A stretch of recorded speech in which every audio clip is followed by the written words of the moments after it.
আজকের ইনসাইড স্টোরিতে আমরা আপনাকে নিয়ে যাব এক অদৃশ্য যুদ্ধের ভেতর, যেখানে ক্ষেপণাস্ত্রের চেয়েও শক্তিশালী হয়ে উঠেছে তথ্য। মধ্যপ্রাচ্যের আকাশে ঘুরছে এক অদৃশ্য চোখ, যা বদলে দিচ্ছে সাম্প্রতিক যুক্তরাষ্ট্র ইরান যুদ্ধের সব হিসাব নিকেশ।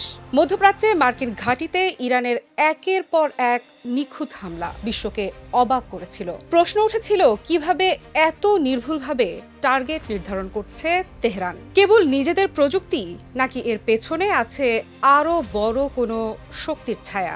লন্ডন ভিত্তিক ফিনান্সিয়াল টাইমসের এক অনুসন্ধানী প্রতিবেদনে উঠে এসেছে চাঞ্চল্যকর তথ্য। সেখানে বলা হচ্ছে, ইরানের বিপদে শুধু কথা নয়, বরং যুদ্ধের ময়দানে দেশটির কাঁধে কাঁধ মিলিয়ে পাশে ছিল চীন। ইরান গোপনে ব্যবহার করেছে একটি চীনা গুপ্তচর স্যাটেলাইট, যা মধ্যপ্রাচ্য জুড়ে মার্কিন সামরিক ঘাঁটিগুলোর বিস্তারিত তথ্য সরবরাহ করেছে। চলুন সাম্প্রতিক যুদ্ধে চীন ও ইরান জোটের আদ্যোপান্ত জানার চেষ্টা করি। সাথে আছি আমি আফরিদা ইফরাত।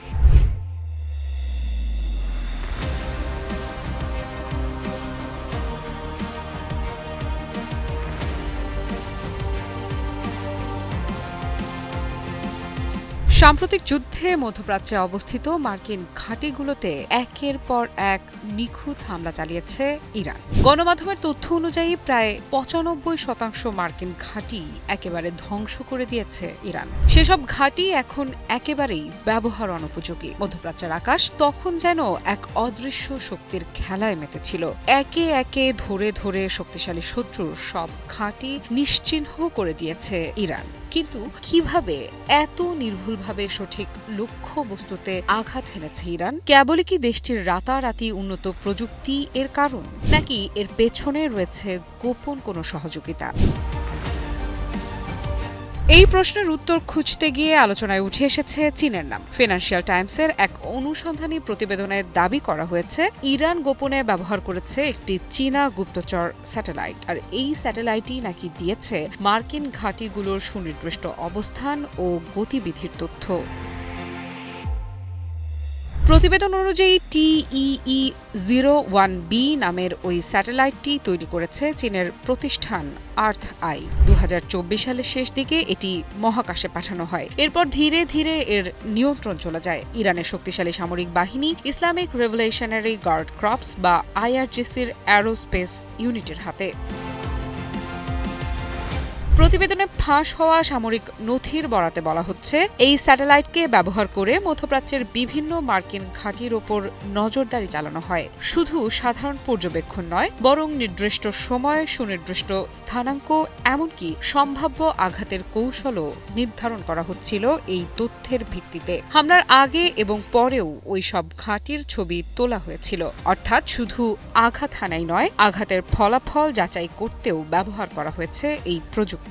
ফলে প্রতিটি হামলা হয়ে উঠেছে আরও নিখুঁত, আরও কার্যকর। যদি এমন হয়, যুদ্ধের ময়দানে আপনি বিশ্বের সর্বোচ্চ শক্তির সামনে দাঁড়িয়ে আছেন, অথচ আপনার সবচেয়ে শক্তিশালী অস্ত্র ব্যবহার করার আগেই সেই শক্তি পিছু করতে বাধ্য হলো, ঠিক এমন একটা দৃশ্যপটই ভেসে আসছে মধ্যপ্রাচ্যের পারস্য উপসাগরের তীর থেকে। যুক্তরাষ্ট্রের সঙ্গে সাম্প্রতিক যুদ্ধে ইরান নাকি তার সম্পূর্ণ শক্তি প্রদর্শনের প্রয়োজনীয় অনুভব করেনি। তার আগেই মার্কিন সামরিক বাহিনী রীতিমতো লেজ গুটিয়ে পালিয়েছে অঞ্চল থেকে। ইরানের ইসলামিক রেভলিউশনারি গার্ড ক্রপস বা IRGCর মুখপাত্র জেনারেল হুসেইন মুহেবি জানিয়েছেন, ইরানের অনেক সামরিক সক্ষমতা এখনো প্রকাশই করা হয়নি। তিনি সতর্ক করে বলেছেন, যুদ্ধ যদি দীর্ঘায়িত করা হয়, তাহলে এমন সব ক্ষমতা সামনে আনা হবে যা সম্পর্কে শত্রুপক্ষের কোনো ধারণাই নেই। ইরানের হঠাৎ এমন ঘোষণায় চমকে উঠেছে বিশ্ব। কি বলছে এই রাষ্ট্র? এত চাপ, নিষেধাজ্ঞার শেকল পেরিয়ে দেশটি যখন বিশ্ব মোড়লের মুখোমুখি দাঁড়িয়েছে, তখনও তাদের হাতে থাকা সমস্ত শক্তি নিয়ে নিঃশেষভাবে মোকাবেলা করেনি, বরং বুঝে শুনে ধীরে ধীরে বড় শক্তিকে নাস্তানাবুদ করে ছেড়েছে, বাধ্য করেছে অঞ্চল থেকে লেজ গুটিয়ে পালাতে। একটি দেশ সাধারণত তখনই এমন কথা বলে যখন তাদের হাতে এমন কিছু থাকে যা দেখানোর সময় এখনো আসেনি। আর সেই অদেখা শক্তি নিয়ে এখন পর্যন্ত সবচেয়ে বেশি আলোচনা শুরু হয়েছে আন্তর্জাতিক অঙ্গনে। আইআরজিসির মুখপাত্র জেনারেল হুসেন মোহেবি আরও বলেছেন, আবার যুদ্ধ শুরু হলে ইরান এমন নতুন ধরনের যুদ্ধ কৌশল ব্যবহার করবে যার মোকাবেলা করার সক্ষমতা শত্রুপক্ষের থাকবে না। কি হতে পারে সেই নতুন কৌশল? বিশ্লেষকেরা বলছেন এটি হতে পারে একাধিক স্তরের সমন্বিত আঘাত, যেখানে একসঙ্গে কাজ করবে ড্রোন, সাইবার হামলা, ইলেকট্রনিক ওয়ারফেয়ার এবং অপ্রচলিত সামরিক কৌশল। এই অস্ত্র শব্দটির মধ্যেই লুকিয়ে আছে আসল রহস্য। এটি হতে পারে এমন কিছু যা হয়তো সরাসরি ধ্বংসযজ্ঞ চালায় না, কিন্তু শত্রুর প্রতিরক্ষা ব্যবস্থাকে ভেঙে দেয় ভেতর থেকে। হতে পারে এটি সাইবার অস্ত্র, হতে পারে জিপিএস জ্যামিং, হতে পারে যোগাযোগ ব্যবস্থা অচল করে দেওয়ার প্রযুক্তি। ইরান সরাসরি তাদের তুরুপের তাসগুলো উন্মুক্ত করতে চাইছে না, বরং তারা একটি মনস্তাত্ত্বিক চাপ তৈরি করছে যা শত্রুপক্ষের হিসাব নিকাশকে জটিল করে তুলছে। কারণ যুদ্ধের সবচেয়ে বড় ভয় হলো অজ্ঞতা, যা আপনি জানেন না তার বিরুদ্ধে কিভাবে লড়বেন। যুক্তরাষ্ট্র যখন মধ্যপ্রাচ্যে ইরানকে ঘায়েল করতে গিয়ে রীতিমতো নিজেই নাস্তানাবুদ, তখন তাদের একটাই আশার আলো ছিল পশ্চিমা জোট বা পুরনো মিত্ররা। তবে এবারে এই জোটও একসঙ্গে না বলেছে যুক্তরাষ্ট্রকে। ন্যাটো স্পষ্ট জানিয়ে দিয়েছে হরমুজ প্রণালীতে সামরিক অবরোধে তারা যুক্তরাষ্ট্রের সঙ্গে যোগ দেবে না। তবে কি অবশেষে মধ্যপ্রাচ্যে যুক্তরাষ্ট্র তার একক আধিপত্যের সিংহাসন হারাতে চলেছে ইরানের জন্য? সাম্প্রতিক ইরান যুক্তরাষ্ট্র সংঘাত যেন দিন শেষে যুক্তরাষ্ট্রের জন্য এক ভরাডুবি। একে একে আধিপত্য, মিত্র, সম্মান সব হারাতে চলেছে যুক্তরাষ্ট্র। বিশ্বের সবচেয়ে গুরুত্বপূর্ণ জ্বালানি রুটগুলোর একটি হরমুজ প্রণালী, আর এই জায়গাতেই যুক্তরাষ্ট্র চেয়েছিল তার মিত্রদের শক্তি প্রদর্শন করতে। কিন্তু বাস্তবতা হলো মিত্ররা পিছিয়ে গেছে। মার্কিন প্রেসিডেন্ট ডোনাল্ড ট্রাম্প দাবি করেছিলেন বিশ্বের অনেক দেশ তার সঙ্গে থাকবে, কিন্তু সেই দাবি এখন প্রশ্নের মুখে। এক এক করে ইউরোপের বড় শক্তিগুলো নিজেদের অবস্থান পরিষ্কার করেছে। যুক্তরাজ্যের প্রধানমন্ত্রী কিয়ার স্টারমার সরাসরি জানিয়ে দিয়েছেন, আমরা এই অবরোধকে সমর্থন করছি না। শুধু তাই নয়, তিনি এটাও বলেছেন চাপ থাকলেও তারা এই যুদ্ধে জড়াবে না। এই সিদ্ধান্ত কি যুক্তরাষ্ট্রের প্রতি আস্থার ঘাটতির ইঙ্গিত দিচ্ছে?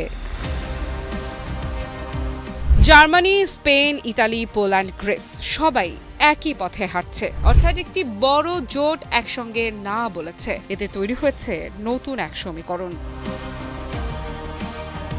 কারণ এতদিন ধরে ন্যাটো ছিল যুক্তরাষ্ট্রের সবচেয়ে বড় শক্তি, যেখানে একটি সিদ্ধান্ত মানেই ছিল সম্মিলিত পদক্ষেপ। কিন্তু এখন দেখা যাচ্ছে সেই ঐক্য আর আগের মতো নেই। তাহলে কি মিত্রদের মধ্যে ফাটল ধরছে? এই পরিস্থিতিতে ভিন্ন সুর শোনা গেছে ফ্রান্সের প্রেসিডেন্ট ইমানুয়েল ম্যাক্রোর কণ্ঠে। তিনি সরাসরি সামরিক পদক্ষেপে না গিয়ে বলেছেন সংলাপের মাধ্যমে সমাধান খোঁজা উচিত, অর্থাৎ যুদ্ধ নয়, কূটনীতি হতে পারে পথ। তবে এই অবস্থান যুক্তরাষ্ট্রের জন্য সহজ নয়, কারণ একা হরমুজ প্রণালীতে অবরোধ আরোপ করা মানে শুধু সামরিক ঝুঁকি নয়, এটি বৈশ্বিক অর্থনীতিতেও বড় প্রভাব ফেলতে পারে। তাসের ঘরের মতো ভেঙে পড়ছে যুক্তরাষ্ট্রের সাজানো সব প্রতিরোধ ব্যবস্থা, যা বড় পরিবর্তনের ইঙ্গিত দেয়। যেখানে যুক্তরাষ্ট্রের প্রতিটি সিদ্ধান্তে আর স্বয়ংক্রিয় সমর্থন মিলছে না, ভয় কিংবা সমীহ কোনোটাই আর জুটছে না মার্কিন যুক্তরাষ্ট্রের বরাতে। আর এই পরিবর্তনই হয়তো ইরানের মতো উদীয়মান শক্তির জন্য একটি বড় কৌশলগত সুবিধা হয়ে উঠছে। কারণ যখন মিত্ররা একসঙ্গে থাকে না, তখন শক্তির ভারসাম্য বদলে যায়। আর এই বদলের সূচনা বোধহয় শুরু হলো পারস্য উপসাগরীয় অদম্য রাষ্ট্র ইরানের হাত ধরেই।